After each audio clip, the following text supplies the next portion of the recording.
దెయ్యం పట్టిన వాళ్ళు ఉన్నారు, మంచం మీద రేపు మాపు చచ్చిపోయే వాళ్ళు ఇంతమంది వచ్చినా సరే పరిశుద్ధాత్మ దేవుడు 12 ఏళ్ల శ్రమ అనుభవించిన స్త్రీని బైబిల్లో రాశాడు. మార్క్స్ వార్త 5వ అధ్యాయంలో, మత్తయి వార్త 9వ అధ్యాయంలో, లూకాసు వార్త 8వ అధ్యాయంలో, ఈ 3 అధ్యాయాల్లో కూడా ఆమె గురించి రాయబడింది.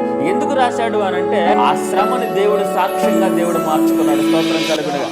ఒకవేళ నాకే ఈ శ్రమ ఎందుకులే, చచ్చిపోతే బాగుండు, నాకెవరూ లేరు, నాకు ఈ రోగం తగ్గట్లేదని ఆమె చనిపోయి ఉంటే ఆ సాక్ష్యం ఆమె జీవితంలోకి వచ్చేది కాదు. 12 ఏళ్ళు కాకుండా వచ్చిన రోజే ఆమెకు ఆ రోగం తగ్గిపోయి ఉంటే ఆ సాక్ష్యం ఆమెకు నిలబడేది కాదు.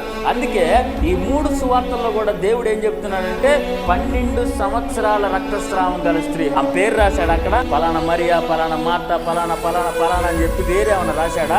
పేరు రాయలేదు. కానీ ఇన్ని సంవత్సరాలు ఆమె శ్రమ పడింది. ఇన్ని సంవత్సరాలకు శ్రమ సాక్ష్యంగా దేవుడు మార్చాడు. స్తోత్రం కలుగునుగా.